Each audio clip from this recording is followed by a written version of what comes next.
We have breaking news, folks. It looks like Donald Trump's remedial Attorney General Pam Bondi just committed a major crime in front of reporters, and it could spell doom for one of Donald Trump's schemes. I'm David Reddish. Welcome to Occupy Democrats. By now, you're probably aware of Donald Trump and Pam Bondi's plan to weaponize the Justice Department against his personal enemies. Thus far, we've seen former advisor John Bolton indicted on charges of sharing classified information, something Trump cabinet members love to do on a regular basis. See our other videos for more on that mess.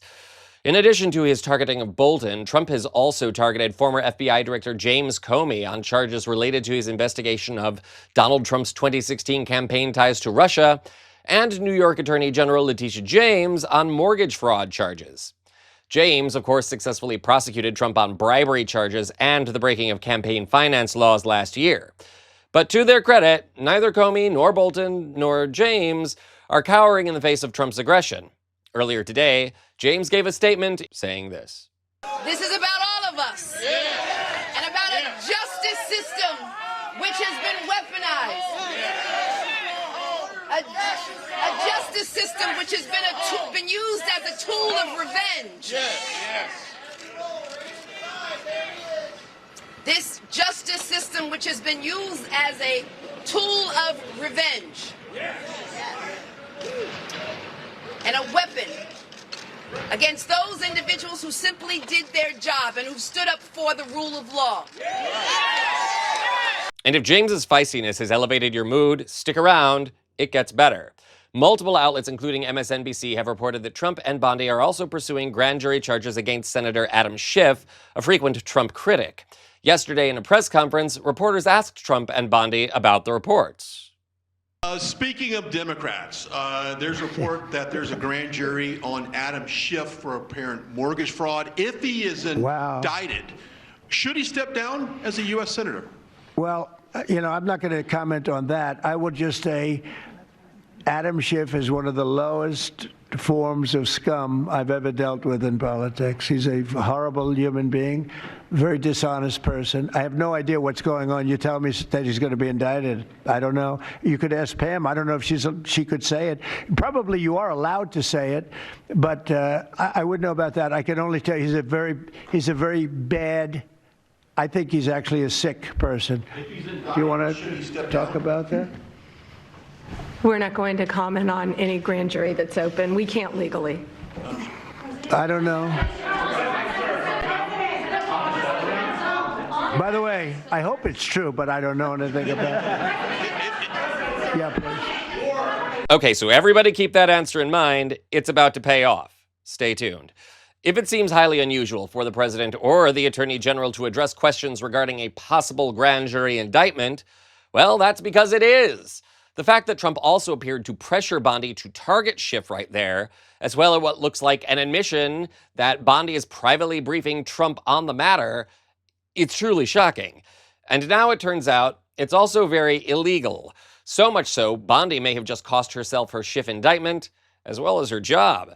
MSNBC legal expert Lisa Rubin breaks things down. Take a look. Lisa, does the president speaking about Adam Schiff like this hurt the prosecution's ability to see this case through? Absolutely. So let me tell you the various ways in which it does. I can think of two. One, every time the president opens his mouth about Adam Schiff or anybody else who's under investigation or under indictment, that lends itself, fuels right into a vindictive prosecution motion because it shows animus toward that particular person. In Adam Schiff's case, the statements by the president about Schiff are legion. But the second way that it hurts is what Pam Bondi said. She was trying to be circumspect, but what she said, the words matter. I'm not going to comment on any open grand jury. Okay, she's not supposed to even confirm the existence of a grand jury investigation. That is antithetical to Federal Rule 6E, which governs the disclosure of not only grand jury materials, but grand jury information. And it appears that in that instant, even though Pam Bondi was trying to be careful, she may have run afoul of the federal rules about grand jury information. Catherine, I see you nodding your head. Yes, you don't confirm or deny. She should have just said, I'm sorry, I have no comment. So she basically confirmed that there's a grand jury investigation. And what do you think? I agree with everything that these folks have said. That's just how you do things. And you also don't do that.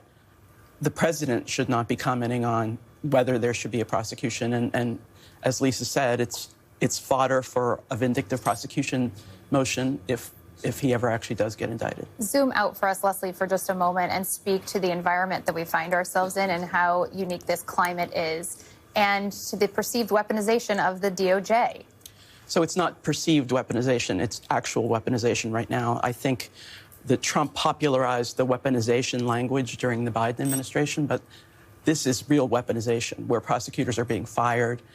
The professional judgment of career prosecutors is being overridden for political motives and for vengeful motives. I would suspect that the president might not even care if any of these people actually get convicted. Right. It's sort of along the lines of the Ed Martin, shame these people. And I think that's, I have no idea what he's thinking, but I think that is something that's never happened before, at least that I'm aware of. So, Lisa, Republican Senator Chuck Grassley, who leads the Judiciary Committee, has responded to Special Counsel Jack Smith, former Special Counsel Jack Smith's request to publicly testify. What do you think he wants to say? I think Jack Smith, whatever he wants to say it in the open so that it cannot be manipulated or cherry-picked or distorted by either the Senate or the House Judiciary Committees. So I think that openness is more important to him than the substance of anything he's going to say. He wants it available to all of us fully and completely so that nobody gets to put words into his mouth and nobody gets to only tell a partial truth about how he responded, Ariel. You know, folks, watching that clip reminds me of President Lincoln. He's reported to have said it's better to be silent and to be thought a fool than open one's mouth and remove all doubt. Well, Pam Bondi's flapping Floridian lips just removed all doubt. This woman does not know what she's doing. No wonder the Department of Justice cases against Bolton, James, and Comey all look laughably flimsy, so much so they may get thrown out without even going to trial. And now it looks like any indictment against Schiff may not even make it that far. Couple it with reports that the grand jury in Maryland hasn't found enough evidence to charge him, and Trump and Bondi's case is looking weak, at best. At worst, it looks like bad theater, kind of like everything else this administration does. So, should we all take bets on if Trump fires Bondi over this mishap? Or is his memory failing so badly he won't even remember it happening later? Tell me in the comments. Remember to like and subscribe to our channel to stay up to date on this and all other breaking stories in American politics. This is Occupy Democrats.